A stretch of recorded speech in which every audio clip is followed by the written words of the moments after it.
Class is now in session. I'm Professor Hockey, and today we're discussing Game 51 of the regular season for the San Jose Sharks. They took on the Nashville Predators and lost by a score of 6-5. This was a crazy game, certainly one of the most entertaining ones of the entire season thus far, and it is interesting to see the difference of reactions after this game compared to the one a couple of days ago against this very same Nashville Predators team, because the scores are pretty much the same. Outside of that empty netter in the previous one, they are both essentially 6-5 losses for the San Jose Sharks, but after that game, there was a ton of despair, disappointment, and a lot of frustration amongst San Jose Sharks fans. But after this one, while I imagine there are still some of those feelings here, I know myself, I am at least a little bit disappointed that this game didn't get to the overtime. It felt as though this was the type of affair that deserved to be decided in the 3-on-3 play. The anger levels are not nearly as high, and the major reason for that is that it is much nicer to be on the good side of a comeback story than it is to be on the bad side of one. In the previous game, the Sharks held a 5-1 lead, then gave up 6 unanswered goals to the Nashville Predators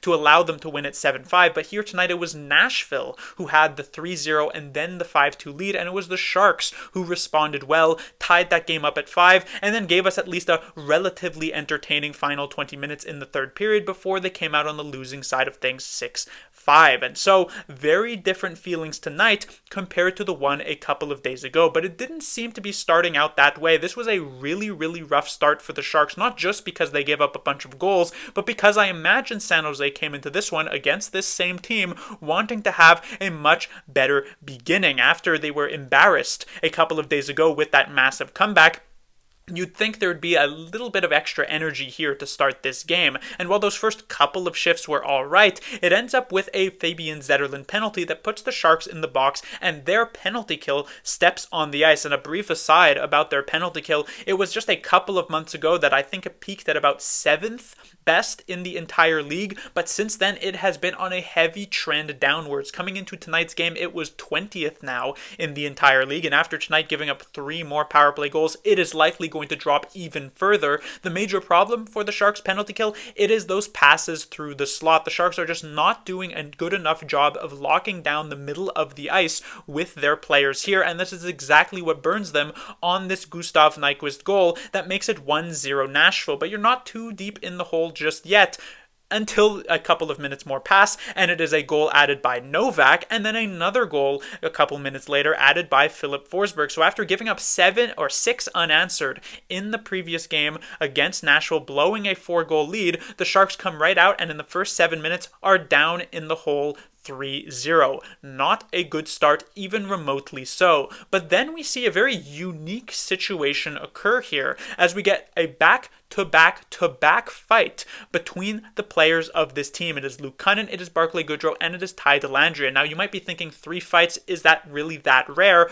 Well, it is more so how it actually played out, because this wasn't just a line brawl where all 3 players go at it right at the same time, but instead after this Forsberg goal is scored, there's the center ice face-off. Cunnin gets into a fight, they scrap, they head to the box, then we get another center ice face-off, Barclay Goodrow gets into the scrap, they fight, they head to the box, and then another center ice face-off, Ty Dellandrea gets into a fight, they scrap, and they head to the box. Within the span of 4 seconds, there are 6 fighting majors dished out by the referees. This was, again, a pretty unique situation to see the back-to-back on 3 different shifts, essentially, here. Now, now a brief aside about fighting here, because these were the types of fights that weren't exactly spur of the moment, I would say, because I'm someone who is alright with fighting in the NHL, because I feel as though when tensions are high and emotions are boiling over, sometimes you just need like a couple of guys to beat each other up, and it is fun to see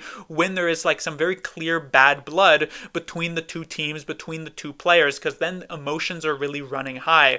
But these types of fights, and a lot of the fights that we see these days in the NHL, feel like they're a little bit more fabricated, like the players are essentially agreeing prior to the face-off to actually go at it, which is fine, but it does kind of take a lot of the emotion out of fighting. And so it is not so much a exciting spur of the moment type of thing, but more so a penciled in, drawn up type of fight that makes it feel a little bit more fake. And so these types of fights, they don't exactly entertain me all that much, but they do end up accomplishing the goal that Cunnin and Goodrow and Dellandrea all set out to do, which is to wake the Sharks up in this game because it stops the bleeding as they fell behind 3-0.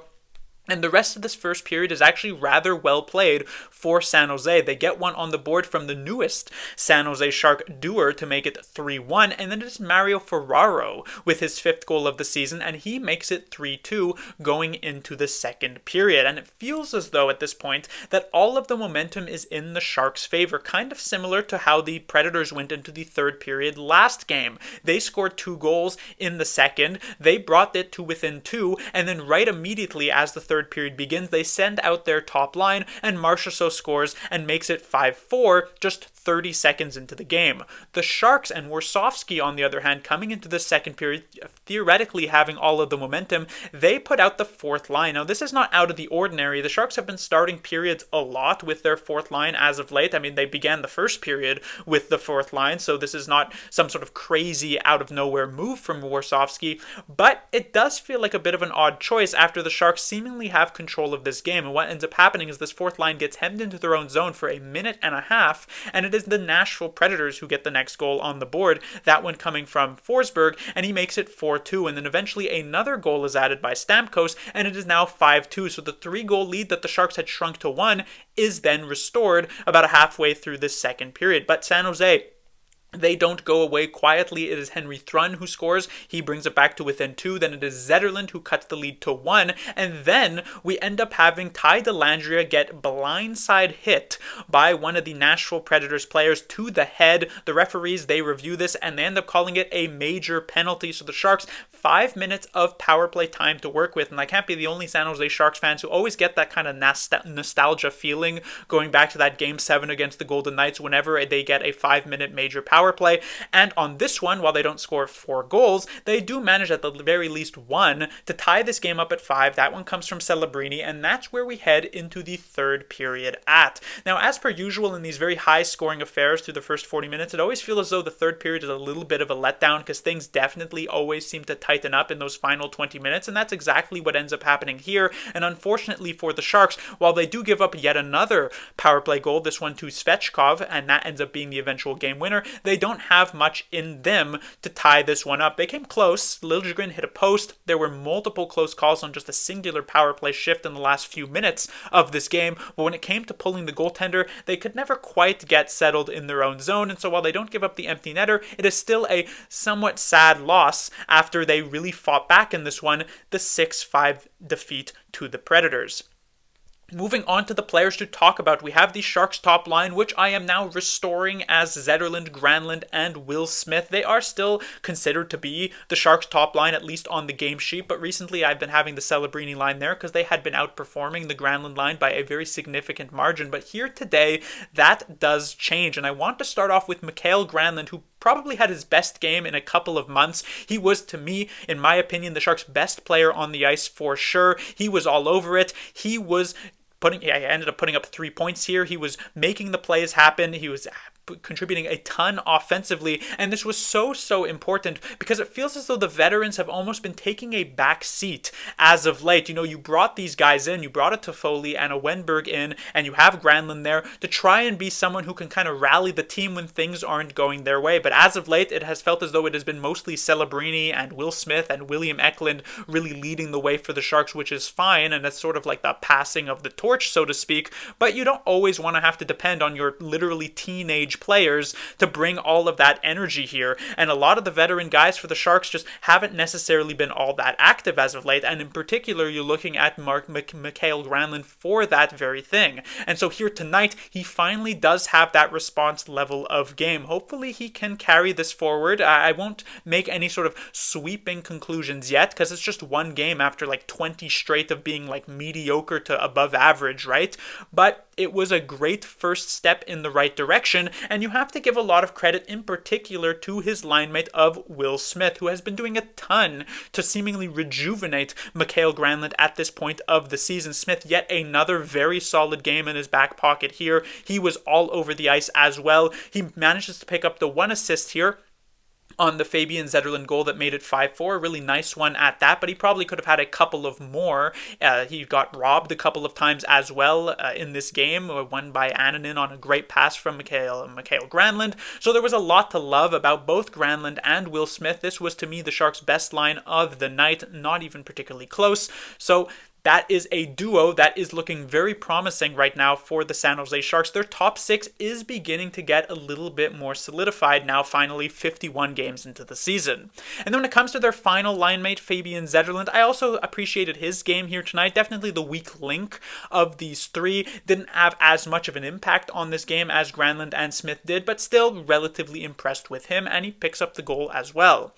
When it comes to the Sharks' second line of Celebrini, Eklund, and Toffoli, they were a little bit hit or miss at times here tonight. Celebrini had an extremely up and down game. There were some issues defensively, but he still managed to contribute rather well offensively, still pushes the pace in the right direction for the San Jose Sharks. He ended up with 8 shots on goal here tonight. Picks up the goal, probably could have had at least one more as well on some of these power play moments for the San Jose Sharks, so you do have to give him credit there, but at even strength, it felt as though at times Celebrini was trying to force a little bit too much. You can see some of that frustration that has been recently building up a little bit with as many of the losses that the Sharks have been putting up, and especially after that disappointing loss a couple of days ago against this Nashville team. And so there were moments in which Celebrini was trying to do a bit too much, which has happened this year, but felt as though more so on display here tonight. But it felt as though he settled in at least a little bit as the game wore on and ended up being all right for San Jose. When it comes to his two line mates, Toffoli had a ton of opportunities. It felt as though there were multiple times that he was open all alone right in front of the net and just failed to convert time and time again. Either the puck would roll off of his stick, or it would just be poked away by a defender, or it would just be saved by the Predators goaltender. But at even strength, I was still a little bit disappointed by Toffoli. It did feel as though he lost a bit of a step due to that injury that has kept him out these last few games. Hopefully that is something that can kind of work its way back, because prior to the injury, he was looking so great with both Eklund and Celebrini, so I'm hopeful that he'll be able to work back towards that. And then William Eklund, who I didn't think was all that good in the previous game against Nashville. Do think he redeemed himself a little. Still not amazing here. Makes up a decent, very up and down line for the second group, but I don't think Eklund was all that bad either. When it comes to the Sharks' third line, we have Wenberg being put back in this position as that third line center. He is joined by Kovalenko, as well as the newest Shark Dewar. So he gets picked up off of waivers yesterday from the Calgary Flames. This was honestly a bit of a surprise. I definitely didn't expect the Sharks to make a waiver wire pickup like that. What message that this seems to be telling me from Mike Greer is that as this season goes on and as we get into the final stretch here, and especially once the trade deadline approaches, it's possible that the Sharks will trade 1, 2, maybe even 3 different players here at forward, and it is very possible that Mike Greer doesn't want to have to decimate the San Jose Barracuda to try and fill out these roster spots with the San Jose Sharks, because imagine, let's say, just in a theoretical world, that Granlund and Cunnin and Nico Sturm all get traded, and now suddenly you have to call up Graf, Graf is already here, but you have to call up Bordelot, and you have to call up Ethan Cardwell, and now your Barracuda team is looking a little bit more shorthanded and might not be able to make that final push to secure themselves a playoff spot. So by having an extra body up here who can play bottom 6 minutes, you can sort of, bet against that in a way and manage to prevent it from happening all that much. Now, when it comes to his play here tonight, did I see necessarily like a super high level of potential to be a strong scorer in the NHL? Not exactly. He didn't have quite the same debut as, let's say, Kovalenko did when he first arrived from Colorado in that Mackenzie Blackwood trade, but there were certainly elements of his game that stood out in a positive enough light to make me think that he can be a decent bottom 6 forward for the San Jose Sharks, at least for the rest of this season. He skates hard, he's physical with the puck, and he does something that very few San Jose Sharks players actually do, which is get to the front of the net, create traffic in front, and hope for a lucky bounce. And he gets exactly that on his first goal of the season here amongst both teams, both Calgary and the San Jose Sharks. This one just happens to hit off of him, go into the net, and these are the types of bounces that you can get when you actually get to that position on the ice. And this is what, in a way, starts the comeback for the Sharks. You could point to those 3 fights, but this was the goal that gets San Jose finally finally on the board here tonight. So you appreciate that from him. He didn't really get a ton of minutes otherwise in this game, but a goal is a goal nonetheless. When it comes to his two line mates, I was actually very impressed with Alex Wennberg here tonight. It feels as though he did carry some of that momentum from the last game when he was playing with Eklund and Celebrini and looked really, really good in that area. So he, again, I thought was extremely solid here tonight, much better than he has previously been. Again, it is yet another veteran who is finally responding by playing a good game. And then when it comes to Nikolai Kovalenko, this was the type of game that you have come to expect in a way from Kovalenko. He has these like soft, pretty solid plays, those passes that will sometimes catch you by surprise and you'll say, oh, that was a nice one from Kovalenko, but it's not super consistent and it's not extremely obvious either. And it's so that kind of holds him back a little bit from being a top 6 player for the San Jose Sharks, but he fits in decently well as this third liner, and so I thought he had an alright game. And then we get to the Sharks' fourth line. Now, I talked about in the previous one against the Nashville Predators, and they were against them again tonight, that they were very, very clearly missing Nico Sturm's presence on this line, and that was once again extremely apparent here tonight. This fourth line, you credit them for getting into those fights that seemed to turn momentum in the Sharks' favor, but when it came to their actual on-ice play, it was pretty much a disaster. They had one good chance early on in this first period as soon as these fights did expire. It was a great look, I believe, for Luke Cunnin right in front on a setup from Barclay Goodrow, and that was pretty much their only actual shot through this entire game. And yet Warsofsky constantly leaned on them for these defensive zone shifts, and he was proven to, this fourth line proved to him that even though he likes to believe guys like Cunnin and Goodrow are actually extremely strong defensive forwards, in reality they really aren't. They're good enough for a fourth line role, but when they get caught on the ice against Roman Josi or Ryan O'Reilly or Philip Forsberg or Steven Stamkos or Jonathan Marchessault or whichever big guns that the Nashville Predators would have in this game, they were abused quite heavily in their own zone. They were on the ice for this Forsberg goal that eventually made it 4-2. They had an extremely long shift in the defensive zone near the end of the first period as well, and more often than not, they were having to sustain that pressure, and they just weren't doing a good enough job of actually getting pucks out of the zone. So not a great game for any of these fourth liners at all. When it moves to now the defensive side of things, we have the Sharks' top pairing of Wallman and Ceci. So they were not good in the previous game, and here tonight, it is very much the same thing. They were once more not very good at all. There were some positives at the very least for both of these players. In particular, Jake Wallman. I liked his work on the power play. He is very good at keeping pucks in up at the blue line, while he doesn't necessarily have the vision that really ties together a power play, and that is one of the reasons for why the Sharks' power play is one of the worst in the entire league thus far. What he can do is keep pucks alive, so you definitely do appreciate that from him. And there were some decent skating moves as well, but from a defensive standpoint, tons and tons of issues here. I believe they were on the ice for 4 to 5 of these goals that the Nashville Predators actually scored here tonight, which is not a great sign. Sometimes it's just a bit unlucky, but realistically, they've had a very significant impact on why Nashville scored as many goals as they did. Just a lot of puck watching from both Jake Wallman and Cody Ceci here tonight, so you were not very impressed with what is supposed to be the Sharks' number 1 defensive pairing. When it comes to the Sharks' second defensive pairing, however, we have Mario Ferraro and Timothy Liljegren. They were actually the best for San Jose in that previous game. It's not saying much, but they actually looked all right in that last one. And here tonight, it is again the very same situation. In fact, I actually thought this was one of Liljegren's better game. There were a couple of mistakes in the third period that I didn't appreciate. Moments in which the Sharks were trying to push very heavily for offense, and Liljegren ended up making a couple of mistakes at the offensive zone blue line, as well as one mistake as a giveaway in the defensive zone. But otherwise, it's kind of difficult to look past those, but otherwise I did still actually think he played rather well. And then Mario Ferraro, credit to him, he scores that goal, and he also has generally a solid enough game defensively. So this second defensive pairing, by far the Sharks' best of the night, even if that's once again not saying a ton. And then when it comes to the Sharks' third defensive pairing, Jan Ruda, Henry Thrun, they didn't have as many extreme standout mistakes as the Jake Wallman and Cody Ceci pairing, but at the same time, it was still not particularly good. There were definitely some very real errors being made by Henry Thrun here. It just continues to be extremely inconsistent, as he has been all throughout this season and all throughout last season as well. He is continuing to just not be able to really find a footing here.